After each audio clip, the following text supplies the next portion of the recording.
Paula, thank you for your kind and gracious invitation, and thanks also to Ala and Erica for the incredible hospitality in inviting me. My name is Karthik Dinakar. I'm a statistician and computer scientist. I research artificial intelligence. And the project that I'm going to be talking about today is called cardiolinguistics. These are my collaborators, Catherine Kretsulas, who leads the study from Harvard. And when I read Paula's essay on reparations with design, as a machine learning researcher, I think it's pretty instructive to look at some inspiring examples. So this one is from astrophysics.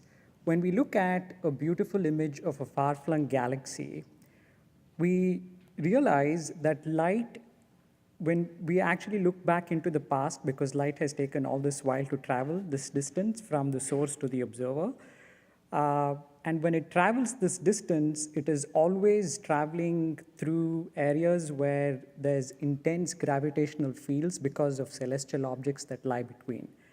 And the image that we see as an observer is usually one that's distorted. And this phenomenon is called gravitational lensing, something popularized by Albert Einstein in 1912. And astrophysics, they apply what's called a gravitational lens corrector. So as a machine learning individual, when we apply statistics on basically learning from historical data, we have to be pretty careful in what that data set actually represents.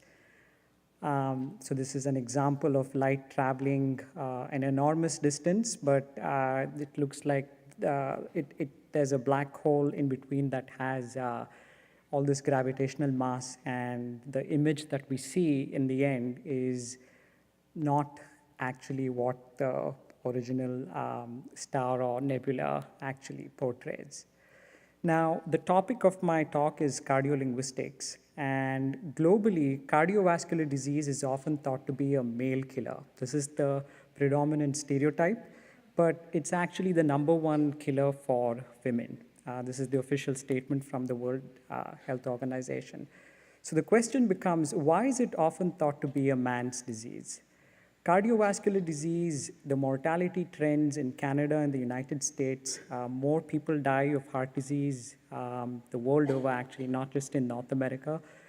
With heart disease compared to other diseases, this one is saying, this one compares heart disease deaths to those with cancer. It is also one of the most mature disciplines in medicine with one of the best outcomes over the years. In fact, more than 60% of all literature published in medicine is in cardiology. And the number of deaths due to heart disease have impressively been going down year after year thanks to improvements in medicine. But as I said earlier, more women die of heart disease than men do. Now, when you look at sex differences in early mortality after somebody has a myocardial infarction or a heart disease, you see that the mortality rate is around 16% in women compared to 11% in men. And the statistics are actually worse when you go down the age range. Angina, which is chest pain, the prevalence is higher for women compared to men. And it's pretty interesting that the field of cardiology says that all symptoms that typically are associated with women are called atypical symptoms or atypical angina, because their typical symptomology is based essentially on a white male New England population. So, and it's also pretty instructive that more than 90% of all cardiologists and probably in excess of 96% of interventional cardiologists are male in North America and indeed in all over the OECD countries. So there's no consensus on what atypical angina, this group of symptoms that women are thought to present actually means. And when you look back at this field called nosology and go back to the 1920s and try to trace how we ended up here, you realize that cardiology has essentially treated women as non-existent. More than 46% of women in a survey conducted, the last major survey that was conducted by the AHA in 2009, said that they were unaware that heart disease was the #1 killer. So the perception, public perception also lags. Identifying women with severe angiographic disease, there are many studies early on that basically showed that the prevalence was probably a little higher in men. This is actually a much more shocking statistic. Right now, only 27% of all clinical trials in cardiology in the year 2019, only 27% of them actually represent at least some women. In fact, Congress had to step in the early 90s and mandate this to be around 30% for every trial, but we are averaging around 27% now. Is there a gender bias? And where did it come from? Now, it's very instructive to look at some of the more popular depictions of how heart disease is portrayed in the mass media. These are illustrations from Frank Netter, and when you see the image of a man who's just had a heavy meal, who just has come out of a restaurant and is experiencing chest pain. And these are some other public awareness campaigns.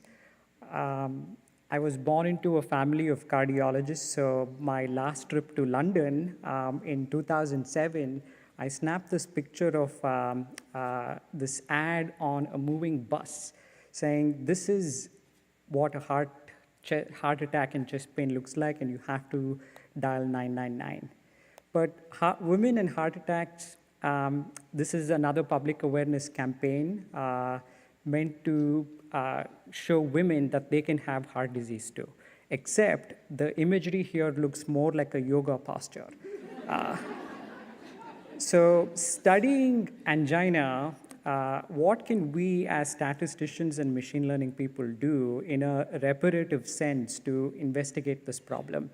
The study that we are conducting across Canada and 3 centers in the US, in Cambridge, we are recording actual conversations that doctors have with incoming patients and track them all the way to the patients getting a picture of their heart, or what's called an angiogram, when they insert a catheter and send it up to your heart to see where the block is.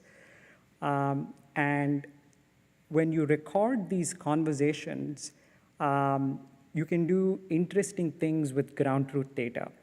The field of statistics that I come from is called probabilistic graphical models, and this is an example of one of the ways in which we arrange the data. Basically, if Paola is my cardiologist and I'm her patient, and I'm having a shared conversation with Paola, and we are exchanging a group of words, sentences, I'm just explaining my symptoms, and she says, tell me about your chest pain. Paola, given her training, is usually seeking to diagnose me if I have heart disease or not, whereas I am just merely interested in saying what I'm experiencing. There's a lot of research now that says that it is not that women experience atypical symptoms. Women verbally express their symptoms very differently to cardiologists than men do. In fact, in most of our trials, we have cases where a guy would come in and the doctor says, tell me about your chest pain. And the guy realizes some imagery saying from some ad, maybe an elephant walking over another man's chest, and says an elephant's walking over my chest, and is immediately rushed to the cath lab. But women basically describe their symptoms more verbosely. They say things like, I have pressing, I have slight breathlessness, but I drop my kids off at school and I've learned how to cope with it, etc. And they're usually not diagnosed appropriately. In fact, even in a place like Harvard Med School, all the teaching hospitals, some of them where I'm actually running this study, I know the ground truth of what the patient had, if the patient had heart disease or not. And when I look at the transcript of the conversation that the patient had with the cardiologist when she first went in with complaints of chest pain, I can see in the physician notes that the no CVD box has been ticked. And this is deeply troubling.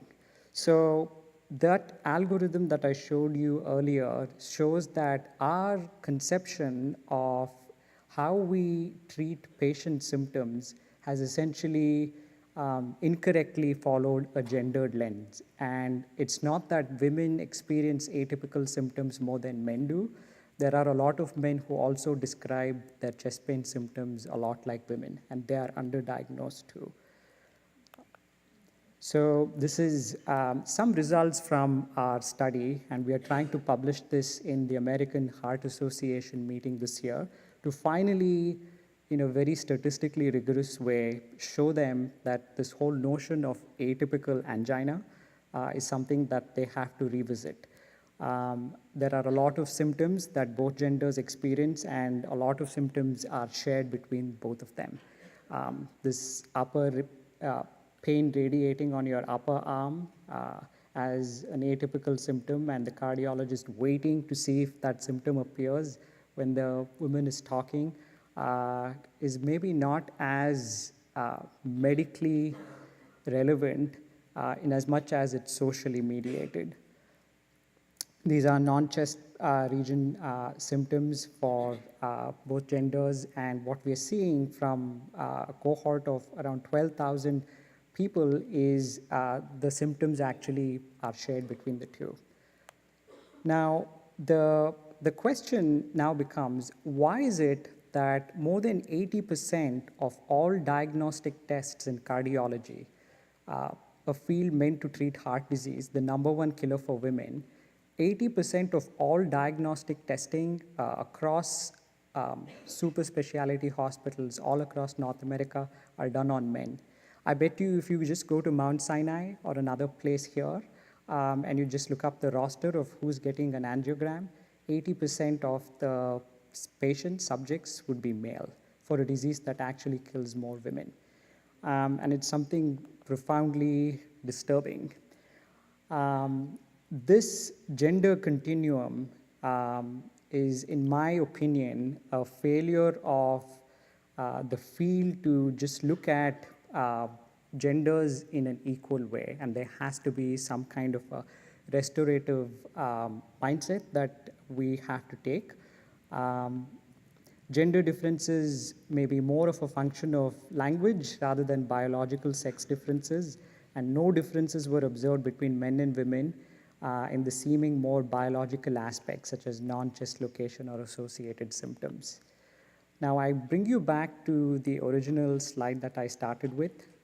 When we look at historical data, just as we look at an image of a distant galaxy where light has taken all this time to reach you, so you're really looking back into history, we have to correct for the distortions and the imperfections that intermediating galaxies offer us. And that's something very profound. No machine learning algorithm or reductionist computational formalism or any statistical design can change a societal lens. So, but I leave you with the maybe naive but provocative question, perhaps design for reparation can, in raising awareness and actually going beyond, in my opinion, the failed attempt at getting cardiologists to change their worldview. Thank you.